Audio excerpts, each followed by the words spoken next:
नमस्कार, India post news में आपका स्वागत है। नेपाल में सरकार के खिलाफ शुरू हुए विरोध प्रदर्शन ने दुनिया भर का ध्यान अपनी ओर आकर्षित किया है। आपको बता दें कि इस प्रदर्शन का कोई चेहरा नहीं है, पर पूरे प्रदर्शन का नेतृत्व जेन जेड कर रहे हैं। ये जेन जेड कोई राजनीतिक, सामाजिक या फिर सांस्कृतिक संगठन नहीं है, बल्कि ये एक पीढ़ी यानी कि जनरेशन समूह के लिए प्रयोग होने वाले शब्द हैं, जिसने नेपाल में तख्ता पलट कर दिया। आपको बता दें कि चलिए आइए इसी कड़ी में जानते हैं कि आखिरकार जेन जेड किसे कहते हैं।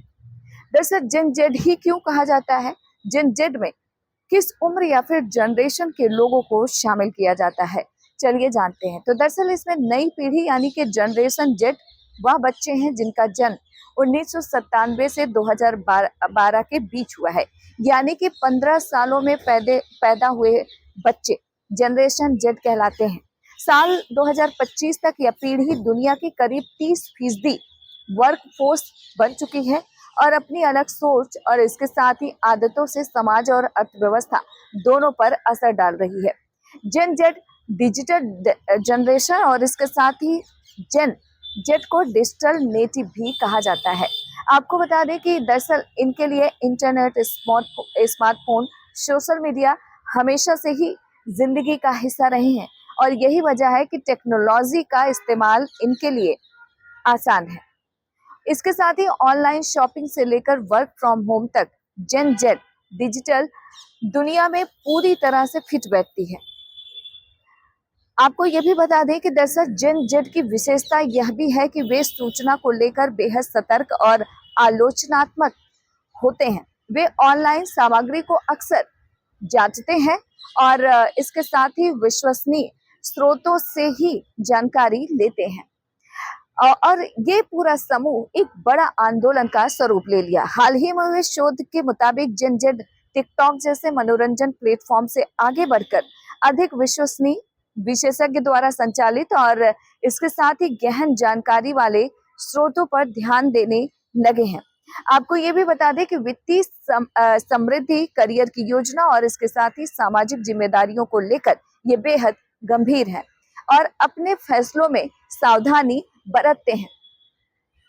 इसके साथ ही अगर बात करें पैसों की, तो पैसों की बचत और कमाई को लेकर भी बेहद सतर्क है। दरअसल जेन जेड बहुत ही स्मार्ट तरीके से सोचते हैं, यही वजह है कि ये अपनी भविष्य की प्लानिंग बहुत पहले से ही शुरू कर देते हैं। एक सर्वे के मुताबिक करीब 2/3 जेन जेड ने 19 साल की औसत उम्र में ही बचत करना शुरू कर दिया।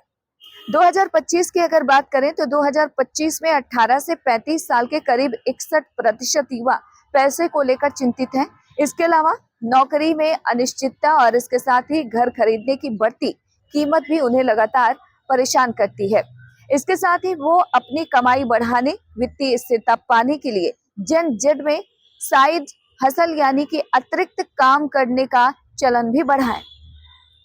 इसके साथ ही आपको एक और जानकारी दे दें, दरअसल टेक्नोलॉजी और जिंदगी, जेन जेड की लाइफ में टेक्नोलॉजी का बहुत बड़ा रोल है। एक रिसर्च की माने तो 98% जेन जेड युवाओं के पास स्मार्टफोन है और 95% सोशल मीडिया पर एक्टिव है।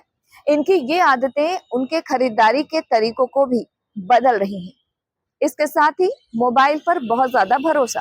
दरअसल जेन जेड डेस्कटॉप के बजाय मोबाइल पर ही ज्यादा काम करते हैं। इनको मोबाइल पर ज्यादा भरोसा है।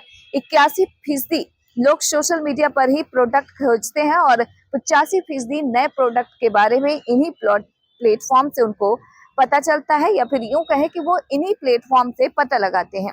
ऑनलाइन रिव्यू पर भरोसा, ये ऑनलाइन रिव्यू पर उतना ही भरोसा करते हैं जितना कि किसी दोस्त की सलाह पर करते हो।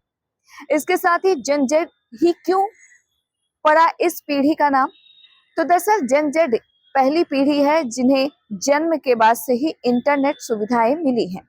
अन्य पीढ़ियों की अगर बात करें तो अन्य पीढ़ियों को इंटरनेट, स्मार्टफोन से पहले और बाद के जीवन में अनुभव है, लेकिन जेन जेड ने अपना जीवन तकनीक और इसके साथ ही आधुनिक उपकरणों के इर्द गिर्द ही बिताया है।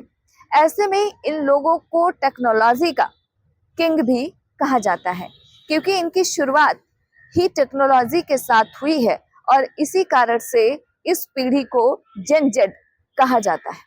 और इसी जेन जेड ने नेपाल में एक बड़ा आंदोलन शुरू कर दिया है। दिल्ली से इंडिया पोस्ट न्यूज के लिए ममता चतुर्वेदी।